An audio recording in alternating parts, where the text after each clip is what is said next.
Om Shruti Smriti Purana Alayam Karunalayam Namami Bhagavad Padam Shankaram Loka Shankaram Shankaram Shankaracharyam Keshavam Badarayanam Sutrabhashya Kritau Vande Bhagavantau Punah Punah ईश्वरो गुरुरात्मेति मूर्तिभेदविभागिने व्योमवद्व्याप्तदेहाय दक्षिणामूर्तये नमः।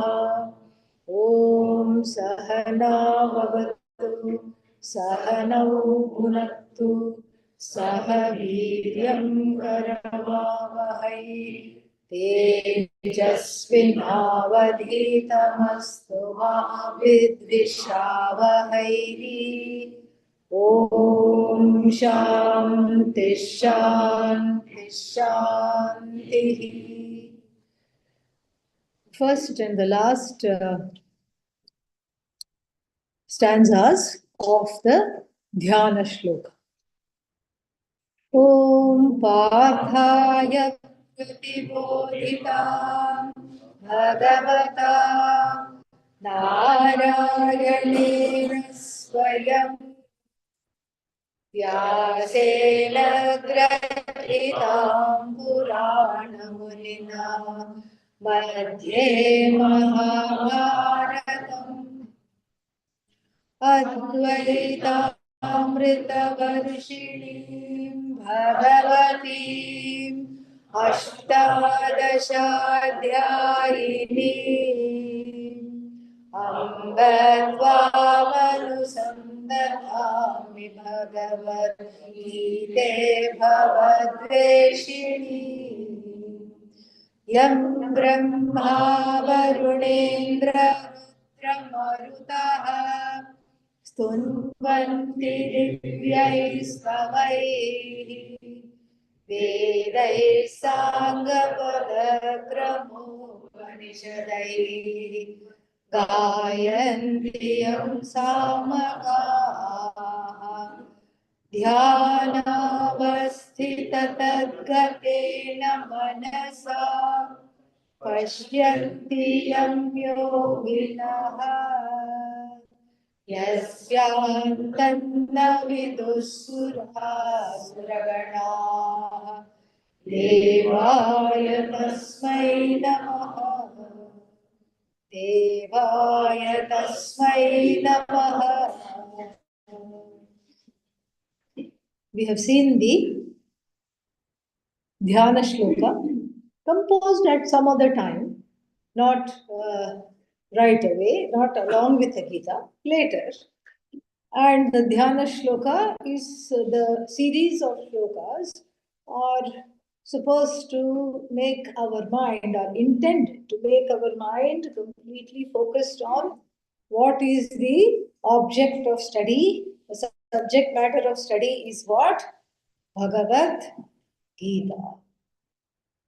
So Bhagavad Gita has two words. Actually, it is one word, but it has two. It is a compound made up of two words: Bhagavad plus Gita.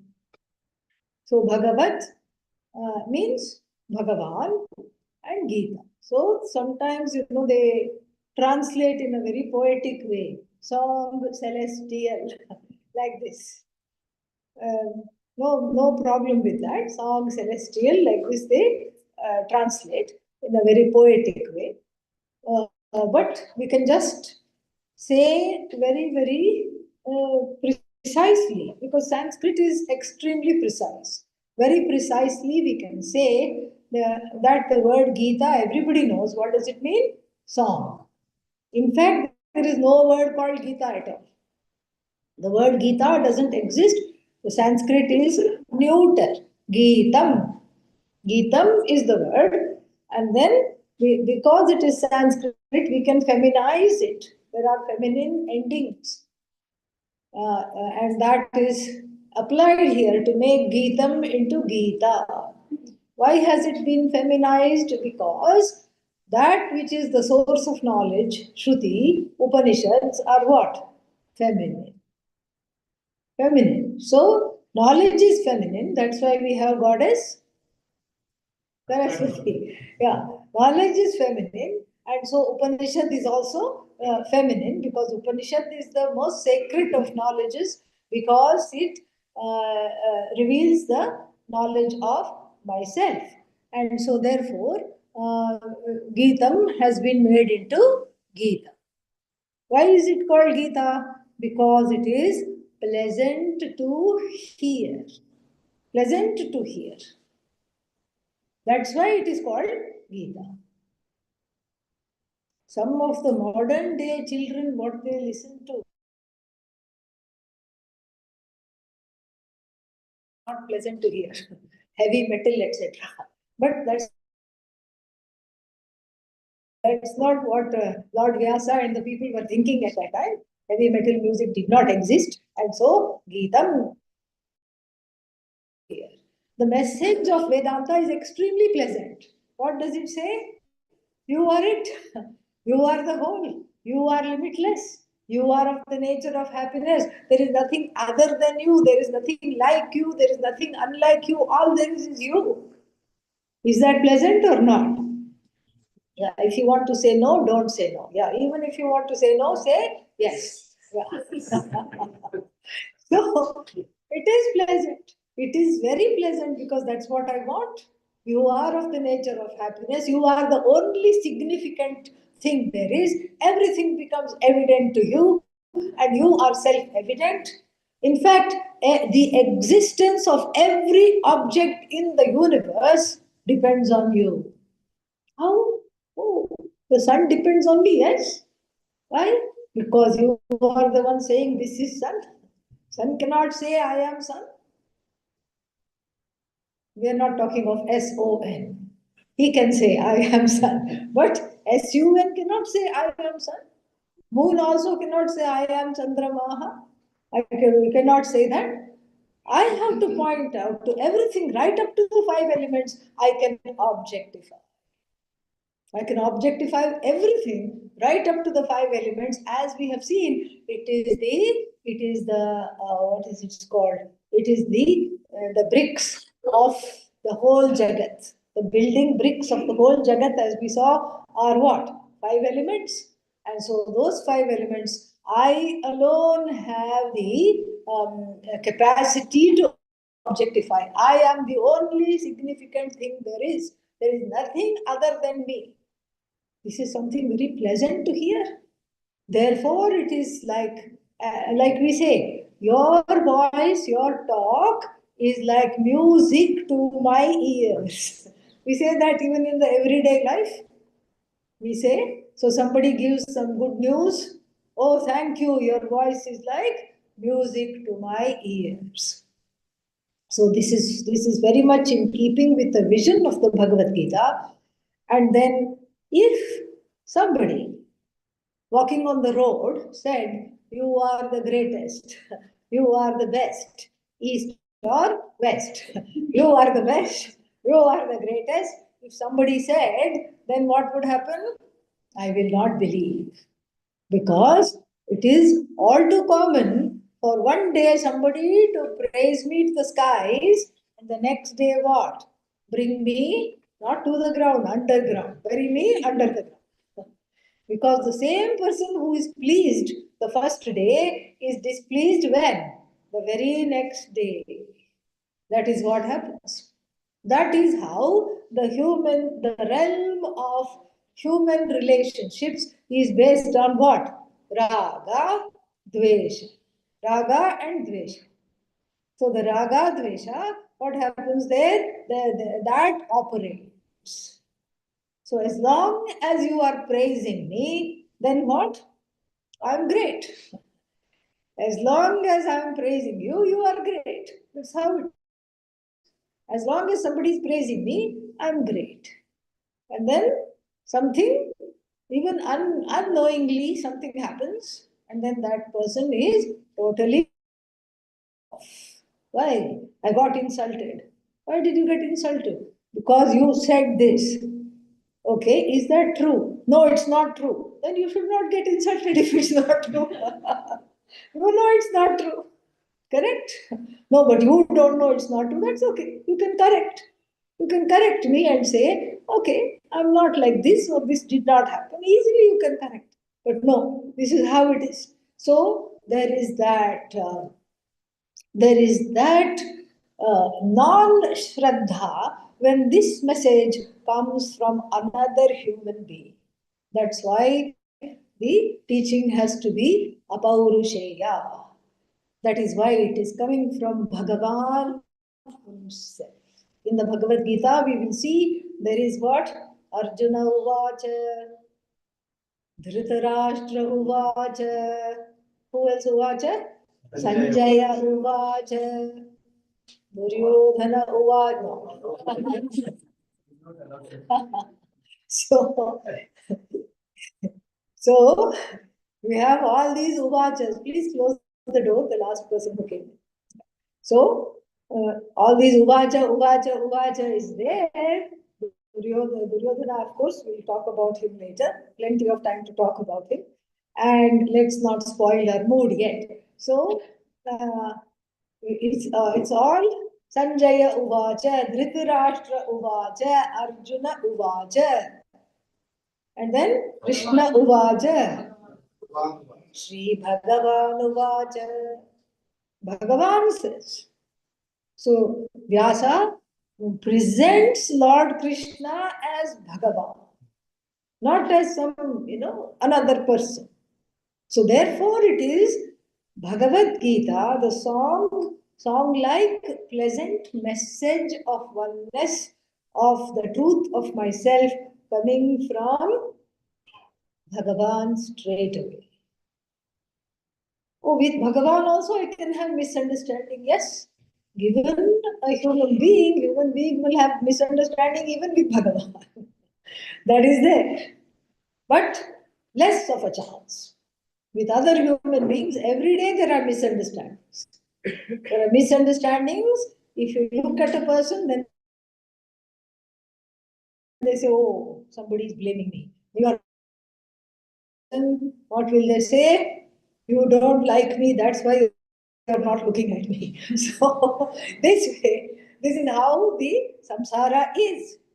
But with Bhagavan, less of a misunderstanding, as I told you in the, what is that, in the Agama Shastra, that which governs iconography of all the devatas, always there is a small smile that is there on the Vigraha, on the Murti. That didn't help. Vigraha, Murti, what? On the statue, on the deity. The deity's face is depicted with a small smile. So it's hard to stay mad for too long. That is all that there is here. And so the song like pleasant message of oneness and wholeness and limitlessness coming from the Lord himself. This is why it is called Bhagavad Gita.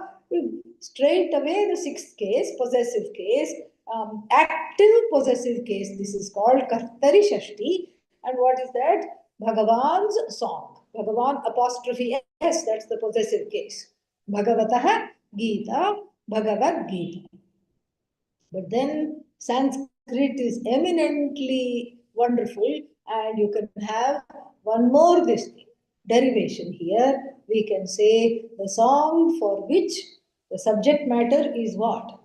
Bhagavad. Karmani Shashti, passive sixth case. We can say not active sixth case, passive possessive case.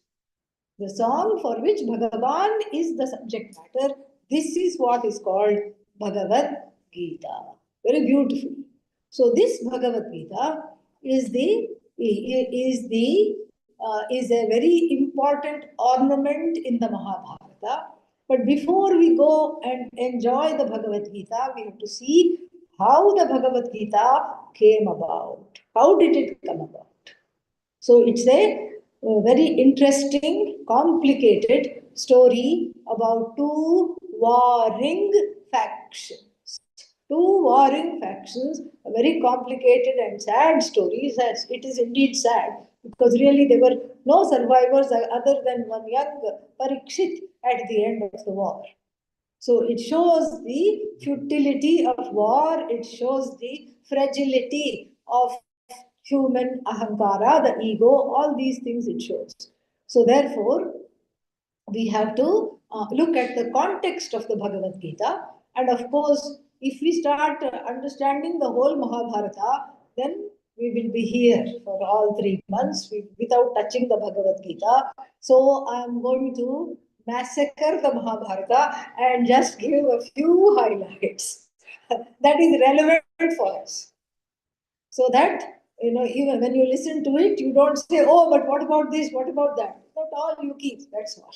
Maybe there'll be another time we can study Mahabharata, but this is not the occasion to study that in detail. So we have the story of Dhritarashtra and Pandu. What were they to each other? Brothers. They were brothers. And Dhritarashtra was the older one, but he was born blind. By birth, blind. And then Pandu was the younger brother. Who should have the throne? The older one. But the Dharma Shastra, according to Dharma Shastra, there is a rule that says Vikalangaha Raja na bhavet. Vikalangaha means somebody disabled.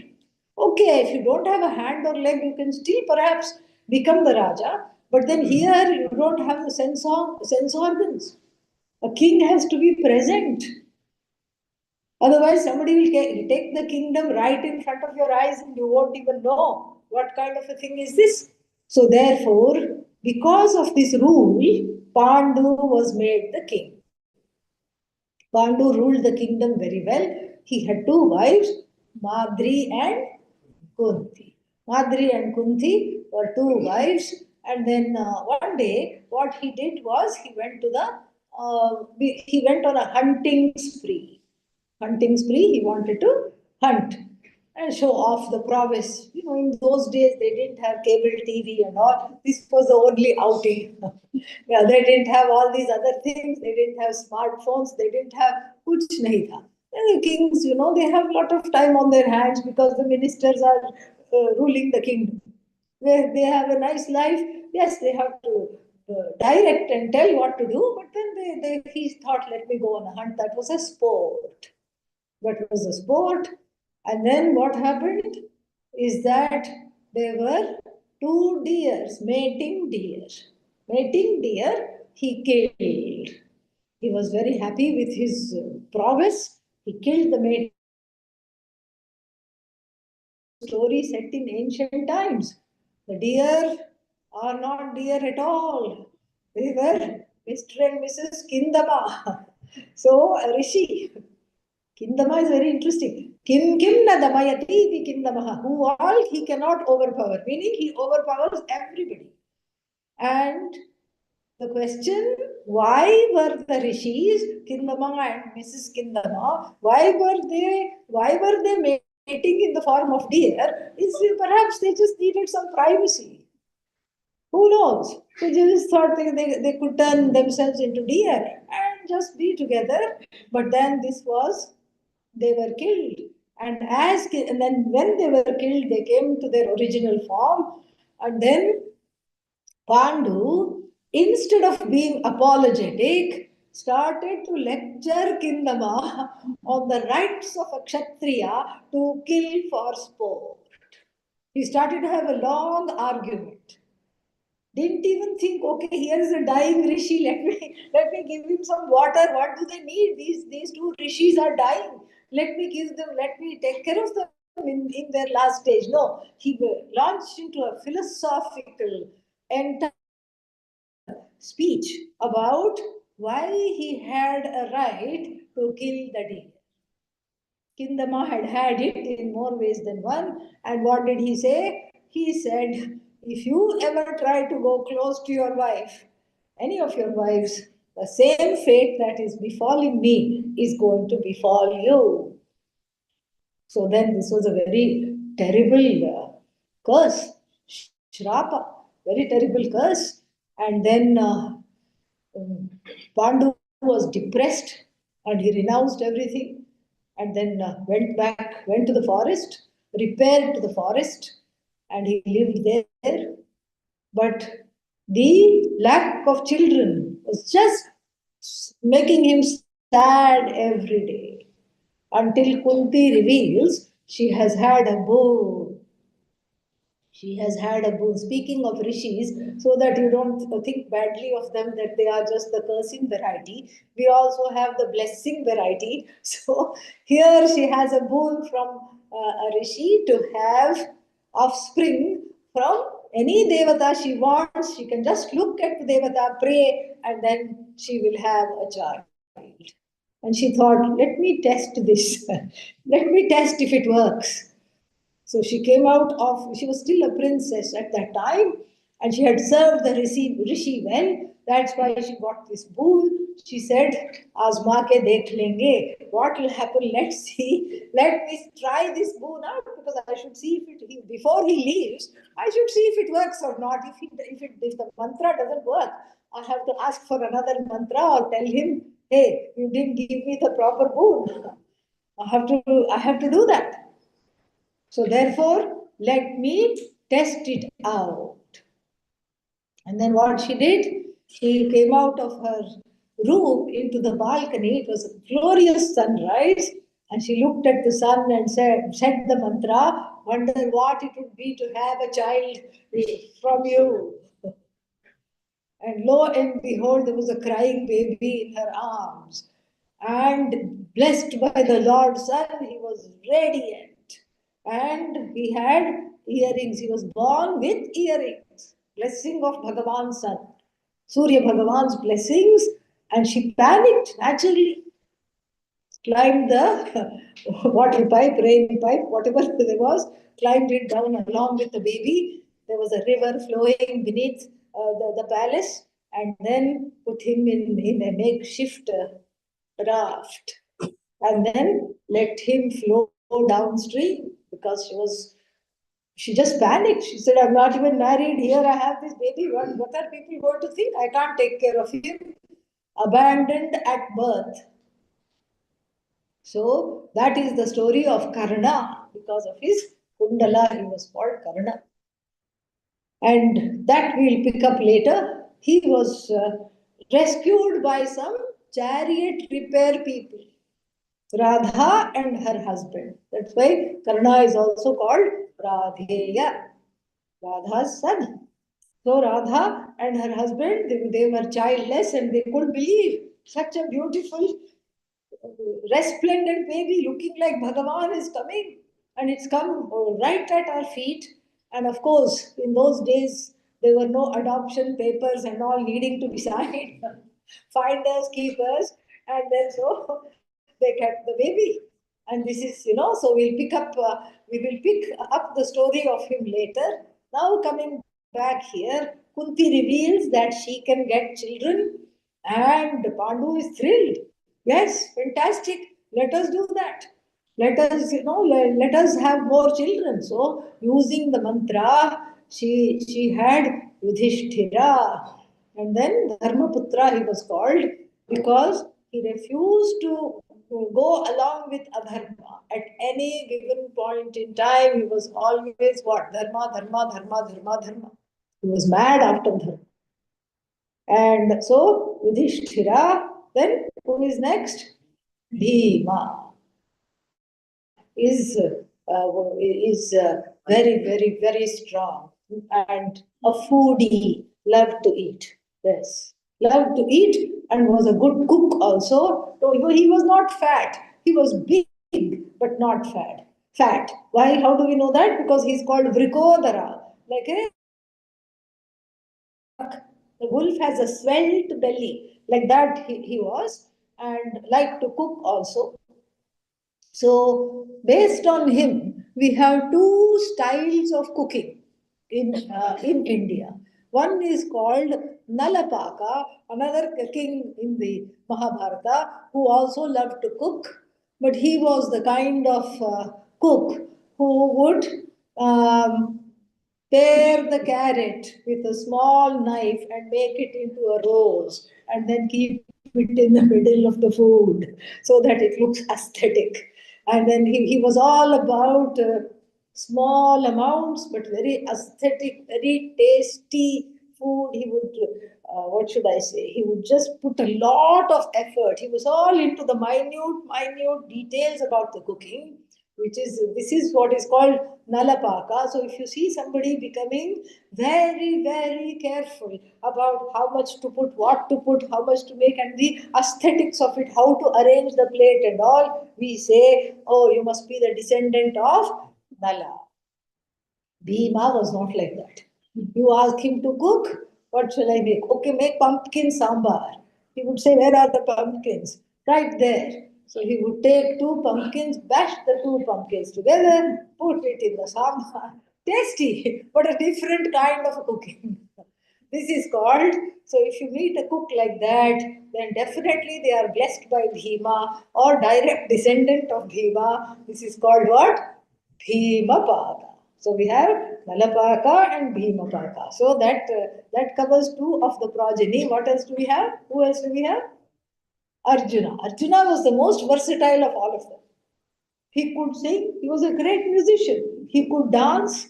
And if anybody wondered why should a prince learn dance and music, he insisted. He wanted to study, and these two things came in great use when he had to stay incognito in the palace. That also a story we will come to. And then what happened? So who is the, and he was a great warrior, and then he was one of the few people in the world who are ambidextrous. Ambidextrous means you can, both the hands are dominant. You don't have one dominant hand. Usually people have one dominant hand. That's why they say I'm left-handed, I'm right-handed. He was ubhaya-handed, both-handed. So, a very handy thing in the war, a very handy quality to have in the war. Amazing it is. And so, and he was intelligent as well. And then, so that is the, so how many we have now? Three. These were Kunti's children. And then she also helped Madri to, she prayed to the Ashwin twins. Ashwin 1 and Ashwin 2. Both are twins, identical, and both have the same name. What was their mother thinking? But anyway, so they had the same name, and then they had, because of their blessings, twins were born to Madri. What were their names? Nakula and Sahadeva. Nakula was again a great archer, great warrior, very dharmic, and Sahadeva had studied Vedanta. Astrology and Vedanta he had studied, and he was known as a jnani. People would come to him and treat him with great respect. And his astrological predictions were fantastic.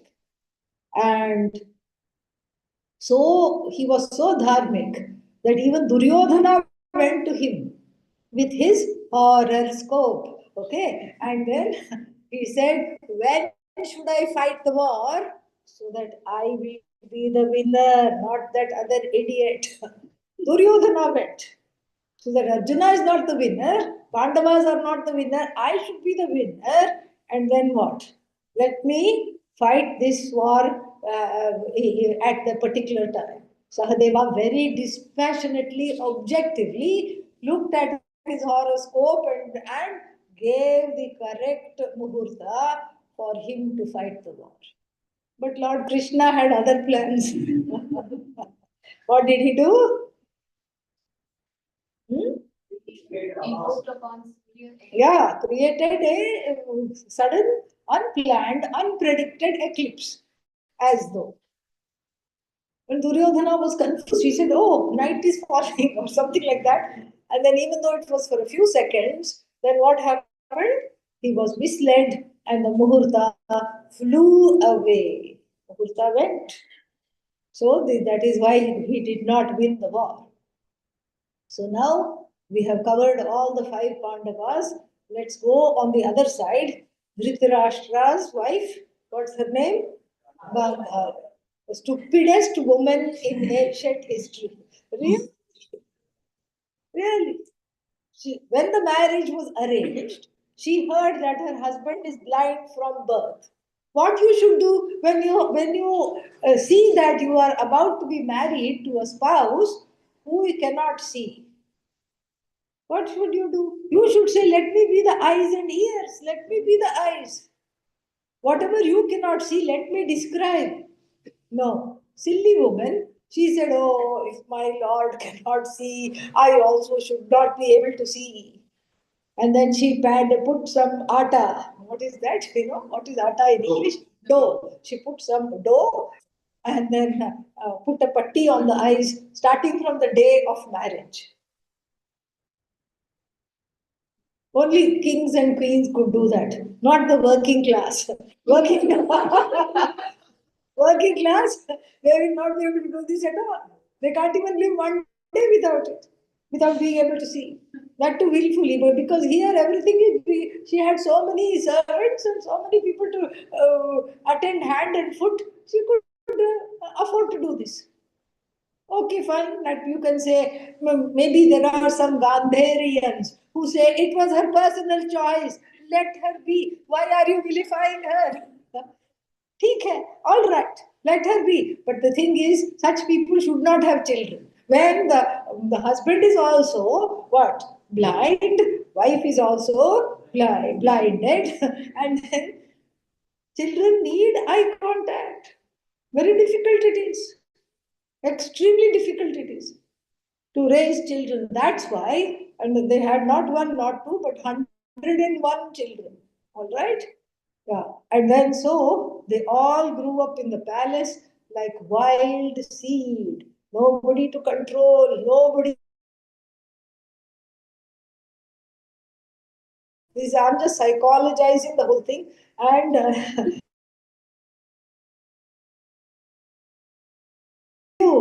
that left of not having the parents' eye contact left them wanting, even though they had everything. I don't have this, I don't have this, I don't have this, I don't have this. They grew up with a lack. They grew up with a lack, and whenever there is lack, its brother is not far behind. What is the brother of lack? Jealousy. Because I don't have 2 minutes, I start crying. For 2 minutes, I can cry. Oh, I don't have, so sad. Then I look around. Then I say, oh, but this person has, that person has. Only me, I don't have. What's wrong with me? And more than what's wrong with me, what's wrong with all these other peoples that they have everything and I don't have anything at all. Terrible, terrible combination. And so, even though they grew up together in the palace and had the finest of food, finest of everything, they had a sense of lack. So, how did they come back to the palace? They were supposed to be in the forest. Yes, they were supposed to be in the forest. But then Pandu embraces Madri one day by mistake. He cannot stop himself and then immediately is struck dead. Why? Because of the curse. Yes, because of the curse. And Madri feels very guilty. Because of her, the husband has met a sudden and untimely end. So she jumps into the funeral pyre because she feels that because of her this has happened. And she hands over her children also to Kunti. Kunti takes them all back because they are the rightful heirs of the throne. Rightful heirs of the throne, even though Dhritarashtra is ruling now, but they are the rightful heirs of the throne. Dhritarashtra was not supposed to rule. The Yudhishthira was the heir apparent. And here, all of these people grew up together. Duryodhana was the leader of the pack. And he had what's that, a very interesting personality. Duryodhana's personality is really somebody should do a PhD on that.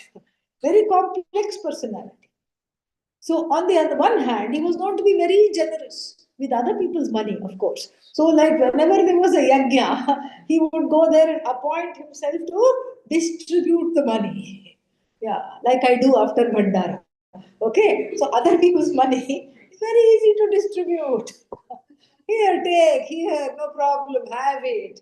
And everybody loved Duryodhana because he was just so charming on the outside. He could charm anybody and everybody. And then at the same time, he would not forget a small slight also. Even a slight, he would remember till his dying day, he would remember and he would wreak out the revenge, take out the revenge using all the arsenal. Arsenal for him is not just weaponry, but people. He used people as weapons. Oh, you mean he put the person in a cannonball and shot? Don't take it literally. He manipulated the people to fight on his behalf or to make his causes their causes. And then not stand to be insulted by anybody, anything at any given time. He was just very upset. And that is what sort of he had this chip on the shoulder all the time because he did not respect himself and because he was insecure, he wanted respect from everybody else. Very complex personality. And then also he had a lot of siddhis. He had one siddhi he had of remaining underwater without breathing. He had a siddhi and he used it also on the before he was killed on the one of the 18th day or 19th day, I don't know, whichever day of the Kurukshetra war. He hid inside a lake. He went to the bottom of the lake and there were no even glub bubbles coming up, so he could stay without breathing. He had all these siddhis. That's why in the Dhyana Shloka, he is Avartini. He is under the water but creating problems. This is why he is called as a whirlpool.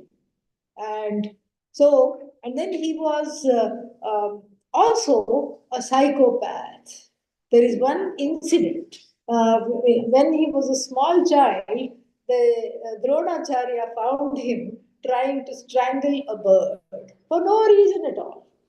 And then he stopped him, but and asked him, "Why are you doing this?" Oh, just like that.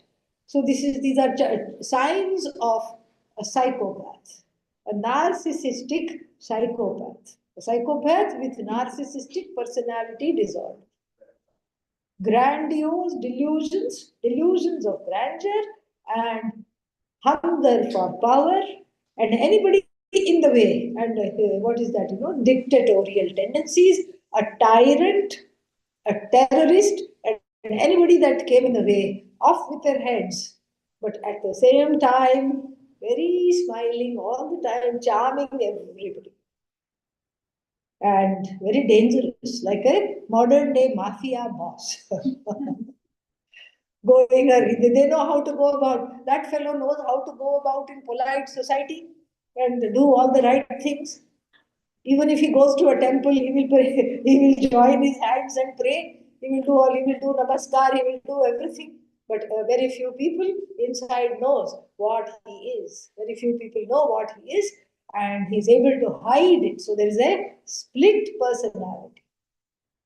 It's a split personality, and this particular phrase is attributed to the Mahabharata. I could not find it and searched for it. I don't know where it is. Yes, he is supposed to have said, "Janami dharmam, na cha me pravrittihi." Because Lord Krishna says, "What you're doing is wrong." He says, "Well, maybe you don't know what is dharma." No, I know what is dharma. I don't feel like following it. That's all. Maybe you don't know the consequences of adharma, punarjanma, rebirth, and all these difficulties you will have to encounter in this and other lives. Yeah, I know. Janami adharmam cha nachame nivrittihi, meaning I can't stop following adharma. I cannot bring myself to follow dharma. Kenapi devena hridisthitena yatha prayuktosmi tatha karomi. By some force that is seems to be seated in the heart. Deva, maybe not Deva, maybe some kind of a devil-like creature sitting in the heart. Yatha prayuktosmi, however I am impelled by this creature, tatha karomi, he said. Split personality. He knows what is correct, but he cannot follow that. He knows what is wrong, but he cannot stop doing that. This itself is a split personality. And then his whole life had one goal: destroy these five princes and usurp the kingdom. They should not grow up, first of all, to become the heir apparent, or they should not, they should all just die. Why? Because I don't like them. I just don't like how they look. I don't like that Arjuna is very good in archery. I don't like any of these things. So they should all just drop dead right now. And he tried. He tried many, many things. And when they were just young adults, he tried. He said, "Oh, let's go on a picnic. I have built a palace for you in the woods. And let's go attend this function. Some wonderful, this is there, religious function is there. And then you can stay overnight for a few days and come back. Enjoy yourselves." And because he was so charming, and the Pandavas so gullible, that was another thing, very annoying trait of the Pandavas. And Arjuna excelled in gullibility. He was the most gullible of all, naive. So if somebody is giving you a chocolate and you go and take it, and then what? After eating the chocolate, you find you had terrible stomach pains. Next day, they give you a chocolate. What will you say? No, thank you. Arjuna will say thank you, thank you. And because he was very trusting, extremely trusting. So off went the Pandavas for a picnic, so called picnic, and then they stayed in this palace made of lacquer. Lacquer. Yeah. They say wax, but it wasn't wax. It's lacquer, because lacquer is a hard substance, but it still goes up in flames. And then devious Duryodhana had made it so happen one of his henchmen set the fire to the palace even as they were sleeping. But Vidura, one of the uncles from the father's side, Dhritarashtra's youngest brother, is called Pandu, and Dhritarashtra's youngest brother is called Vidura.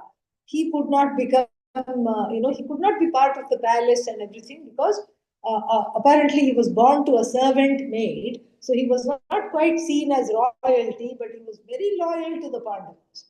So the uncle, Vidura, felt something suspicious. And then he went ahead, just like Secret Service goes, before Prime Ministers visit, Secret Service, dogs, everybody go, and then they sniff out any bomb threat, is there anything? So just like that, he went to sniff out the place, and then he tested out and found the wall is made of that lacquer. And so what did he do? He also got his own henchmen and made them carve out a tunnel. So they Pandavas supposedly entered the palace and they immediately escaped through the tunnel. And everybody thought, except Vidura, everybody thought when the fire came, oh, all five brothers, alas, have perished. Duryodhana got ready to get the town criers to announce the news. But his heart sank to his stomach when he saw them all coming back. Unharmed, not even touched by one little singe. They were all safe. They hid for a few days and then came back. That is all that happened. And then, so like this, that was his first attempt. Like this, he made several attempts. He tried to poison Bhima. He tried to poison Bhima. He tried to do everything in the book. And then what happened was that then they grew up, and Duryodhana refused to give them the throne. Then the elders sat, they had a sabha, and what did they decide? They will cut the kingdom into two. They will do vibhajanam. They will divide the kingdom into two, because the elders were also sick of all these murder attempts and everything. And then they just said, okay, let's just let us all live in peace. Divide the kingdom into two. And there also the Duryodhana could not rest. He said, I want the most fertile, the most built up, and I want the capital. What was the capital? Hastinapura. Hastinapura, I want that because I have already been ruling here. Oh, but you have been ruling illegally. Doesn't matter, I want this one. And the most driest part of the kingdom, and that which would not even yield one crop, even if one particular blade of rice, it would not yield. It was so dry, so acrid the soil was, a place where there were no buildings, bad soil and everything, that was given to who? The Pandavas. And then that was called Khandva Pradesha. After that, it had another name, Indraprastha. You know why it was called Indraprastha? Because Indra himself sent all his carpenters. Celestial carpenters came and built palaces, built buildings, built up the whole town. And magic, the soil, was changed by magic, and it became the most prosperous part of the kingdom. Could Duryodhana rest at night? No. He had insomnia. Okay, not insomnia, insomania. Because what was the mania? I want that kingdom now. He's like a small child. Here, both of you play with these two toys. No, I want that one now. The one I don't have, I want. Not like a child. Children are innocent. This fellow was very sinister. And then enter Mama. Why is he called Mama? Because he had a double MA in scheming. MA, Mama. He had a double MA in, in how to scheme and fool people. Who was he? Shakuni. Shakuni means good luck, but here it was bad luck. Very bad luck. Yeah. And he came in, Gandhari's bro, Gandhari's bro, mama of the all these cousins, and then he came, and then what did he say? He said, "Let me help out." He was very fond of Duryodhana. Duryodhana was his pet nephew. Why? Because he was just like him. Because you enjoy children who are just like you.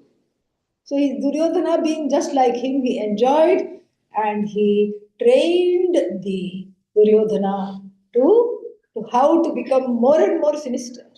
And then he said, invite them to this historic game of dice. This dice will play and make them pawn their kingdom, their half of the kingdom. Then you will become king and it will be legal because now illegal things the elders will not tolerate because it has been agreed and everybody has had a sabha and all these things. Elders will not tolerate this. So let's just make it legal because gambling is legal and so legally they have lost their kingdom. And the Pandavas had one vice, which was gambling. Another problem was too trusting. And Shakuni, Mamaji, what did Mamaji do? Mamaji made the dice loaded so that they only the Kauravas knew how to throw so that they would win. If these people threw it like an ordinary dice, they would just get zero. They would always get, what is that? There are all the four throws of the dice are named after the four yugas. Yeah. Satya, Trita or Satya, and then Dwapara, Treta, and Kali. So whenever the Pandavas threw, only Kali would come, which is the worst of the throws, loser throw. And then why? Because the dice were engineered in such a way that it was heavy on one side. So only if you know how to throw it, then only you could play properly to your advantage. And Shakuni said before the game began, would you like to examine the dice? Would you? Come, come. And what did the gullible Pandava say? No, no, Babaji, we trust you. And they played, they lost, they played, they lost, they played, they lost everything. And you know, this is what the problem with gambling is. You think you are going to win next time. So there is, all these, what are they called? Casinos. These casinos and all these things, they have a kind, they are programmed to work on some kind of an intermittent reinforcement. Lose, lose, lose. If you kept losing, then you just have to walk out. Why stay there? Lose, lose, lose, win. You win just a little bit, little bit you win. $1 you win. You get so thrilled because that $1 is dispensed in five cent coins.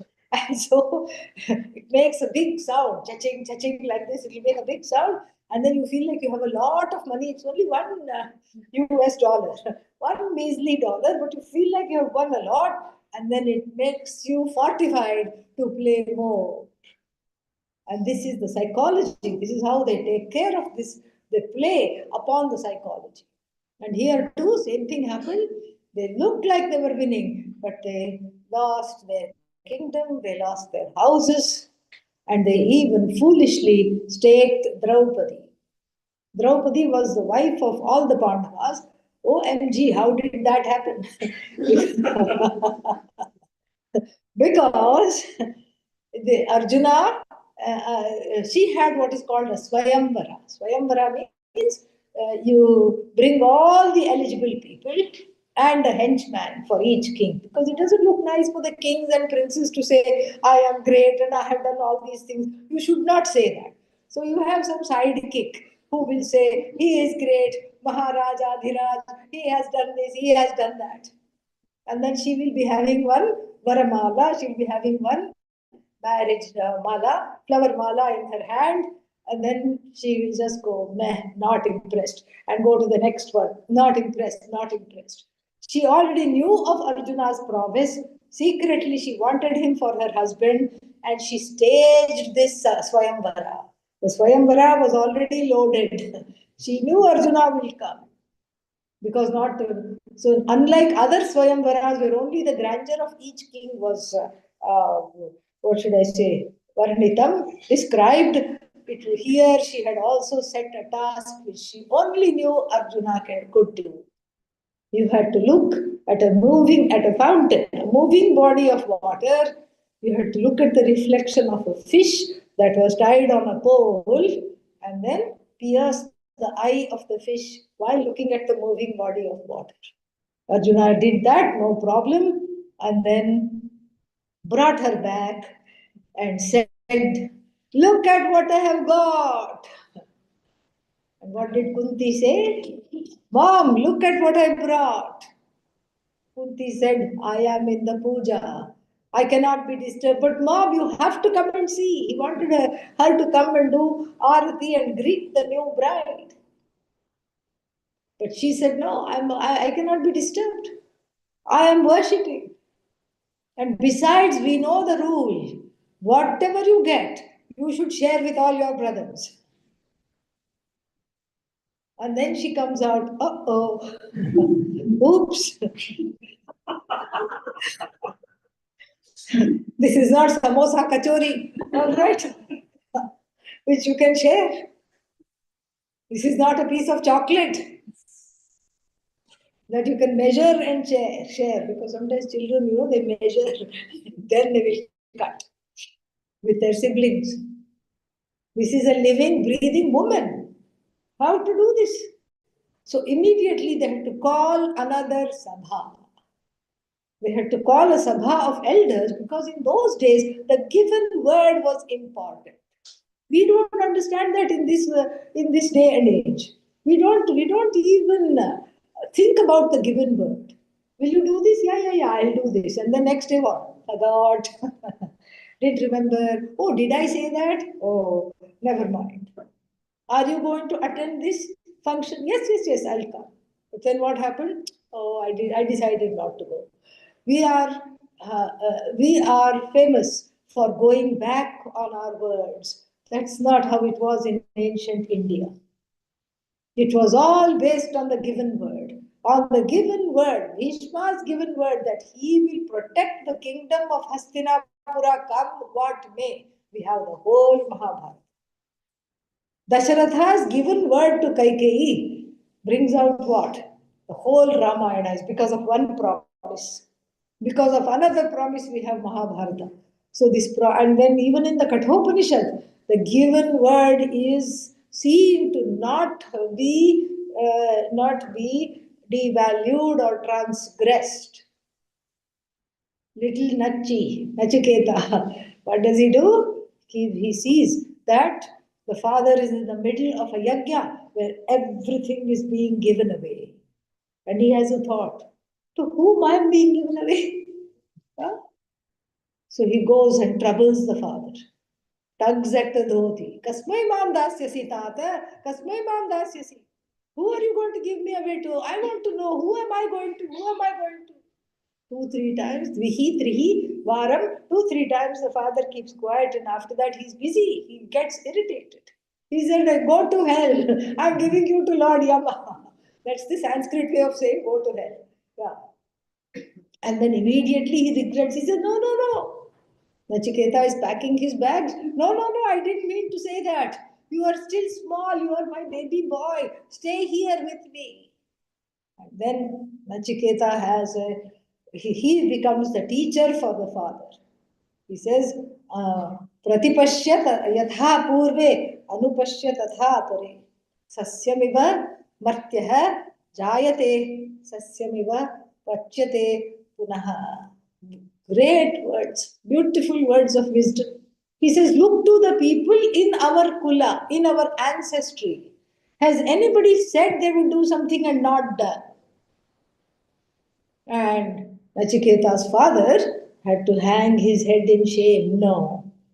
And Pratipashya tatha apare. Look now, in your own generation, is there anybody that we know who goes back on their words? Again, he shakes his head. The father shakes his head sadly.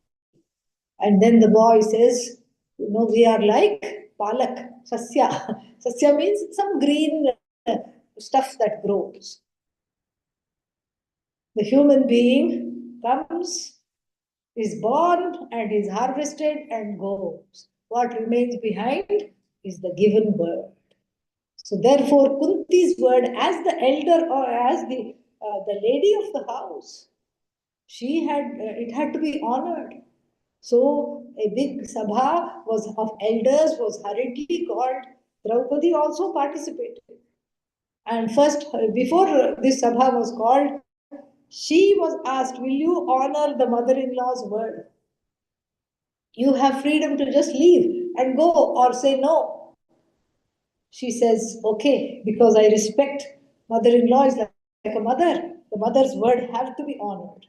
And the sabha was called to decide how this sharing would take place. 2 years with one person, no SMS from the others during that time, no emails, no calls, nothing. This is how it was decided.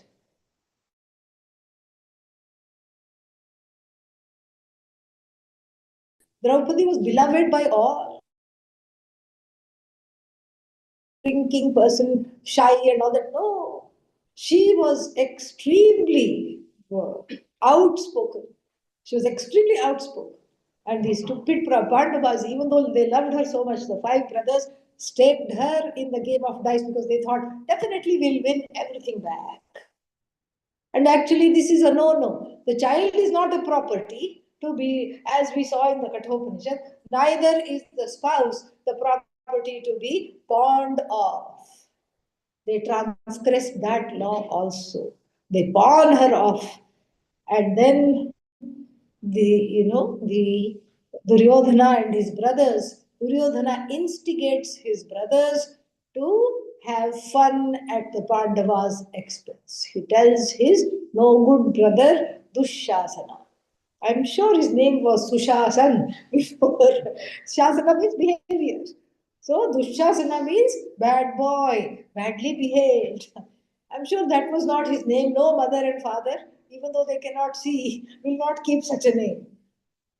But because of his behavior, in history he has gone down as what? Dushasana. Dushasana. Bad conduct. the one of bad conduct. And what did he do? He started to disrobe Draupadi. And Draupadi looks at all the five husbands, not a single one ready to save her. And here a woman's modesty is being exposed in public, and all she can call out is Krishna. She calls out to Krishna, are you going to witness this? Are you going to let this happen? And of course, what does he do? He just immediately manufactures many saris, magically manufactures many saris. And then what happens? Duryodhana keeps on pulling, then has to go to chiropractor for repetitive stress injury. Has to go and get some malish and massage because he has to take some crocin because he is in lot of pain, and very sadly he just says, no, I can't do this. This woman is producing saris by the million. Very sorry, I cannot do this. Too sad. And then Duryodhana still doesn't keep quiet. He says, oh, but we have here 300 saris. Wonderful. And he tells his wives and the wives of all of his 100 brothers, give it, let them wear it. And the next part of the story I don't like, because what happens is that all these women come wearing these saris, but since they were magic saris, they disappear, leaving these women exposed. I don't like this part of the story because those women, poor things, they did not do anything to for Draupadi's insult. So why should they suffer this consequence? This is what I feel. But anyhow, that's how the story goes. They turn the saris turned into colored butterflies. That is how he say that the origins of the butterflies took place. That's why when you look at the butterfly, you can say, ah, this was Draupadi's sari. So like this, Draupadi is pawned off. They lose their kingdom and everything, and then they are banished to the forest. But then they have one more famous sabha because Dhritarashtra, being blind, he still has a little bit of dharma in him. He says, "This is not right. Give them back. This is just a childish game of dice. You grew up playing this game. You know better. You know better than not to take away the only thing they have. This all was agreed upon. This is legally binding. You can't just for the sake of a game give everything away. You can't do that. Let them be. Let them have this." Everybody agrees, except Duryodhana. Duryodhana says, okay, since you are my dad and I can't disrespect you, I will give, but they have to play one more game of dice. Calls them back. And that's why I say foolish people. These foolish people go back. Even then, it doesn't strike them something is wrong with the dice. They go back, they lose everything, and then they are supposed to go. He puts one more condition, not only the Vanavasa, 12 years of uh, what is Vanavasa? Forest exile, but also 1 year of incognito exile. He thought, forest, I'm not going to go, try to catch them. Incognito, I can catch them. Because he had a point. Where will you hide Bhima? 7 foot, 7 feet tall, huge. Where are you going to hide him? In what kingdom? Wherever you hide him, he is going to be found out. This was Duryodhana's bet, that I will let them be for 12 years. So the idea was after 13 years, if they spend in exile, they can have back their kingdom. Duryodhana had no intention of giving back the kingdom, none whatsoever. No intention at all. And so, what did he do? He said, I'll catch them during the incognito years. Draupadi, Kunti, everybody was in forest Vasa, forest exile, and there they were also bloodthirsty. Draupadi was literally bloodthirsty because of what Dushasana had done with his hands and with his legs. What did he do? He patted to his knee and asked her to come and sit on his lap. So she could not forget all this. She's a princess. She princess means this the what's that? The self-respect. rides very high. And so what she did was, she said, I'm going to grow dreadlocks. I'm not going to do my hair anymore. Why? You should comb your hair. No, I will comb my hair only when I have the oil infused with Dushasana's blood cut from his thigh. Give me that kind of an infusion. That is the hair gel. Then only I will start remaking my hair.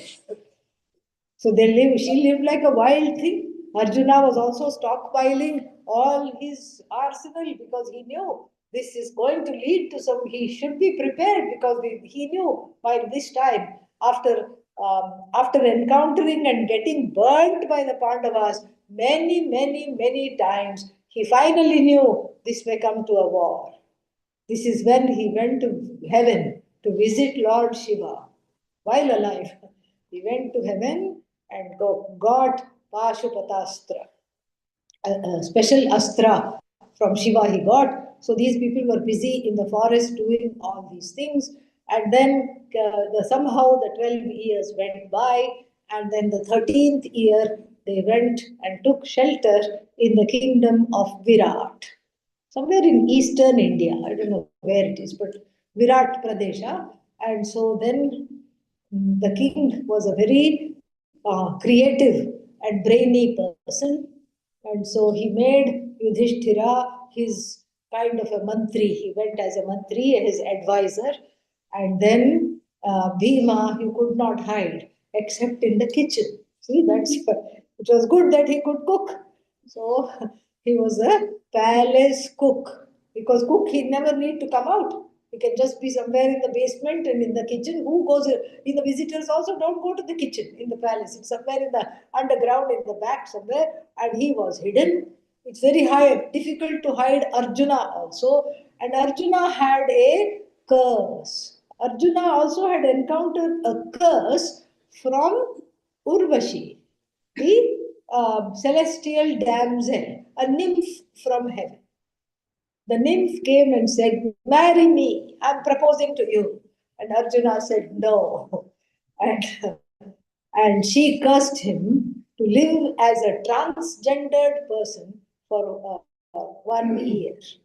Because she said, that's how long it's going to take me, my broken heart, to heal. So for 1 year at some point, you have to do that. Arjuna falls at her feet and says, no, no, no, please take it back. She says, I can't take it back, but I'll give you the freedom to choose when you want to lead the life as a trans person. And so then he's 1 year, which is convenient. So he chooses this time to lead the life as a trans person, and he is in the Antafpura. Antafpura means the inner chambers where all the women are living. And then what happens? He is the dance teacher, music teacher, very safe for the women. Okay, so he is appointed as the dance teacher and music teacher. And Akula and Sahadeva also, they just busy themselves doing this, that, and not being found out. And Duryodhana still cannot sit quietly. Duryodhana is not very good at mathematics. So, first of all, he miscalculates the day. The 13th year is supposed to finish. He miscalculates the day and then, on purpose, stages a border skirmish over some cows, stolen cows. And so, oh, these cows belong to this side of the kingdom, not that side of the kingdom. These are our cows, like this. He tries to do some kind of a border skirmish, thinking that if these fellows are here, if the Pandavas are here, they will come out to aid the Raja, under whose Chhatra Chaya, under whose tutelage, under whose patronage they have been living for so long. He will out them, and then he will say, okay, now 13th year is not over, and here you are. But it does, Yudhishthira does come out, Arjuna also does come out, but then they have, because of Sahadeva, they know that there is a miscalculation and the 13th year is already over. Does he give the kingdom back? No. What happens after that? We'll see tomorrow. Om Purnamadav Purnamidam पूर्णात् पूर्णमुदच्यते पूर्णस्य पूर्णमादाय पूर्णमेवावशिष्यते ॐ शान्ति शान्ति शान्तिः हरिः ॐ श्री गुरुभ्यो नमः हरिः ॐ I want to see three people after lunch. Who are they? Shambhavi. And then in the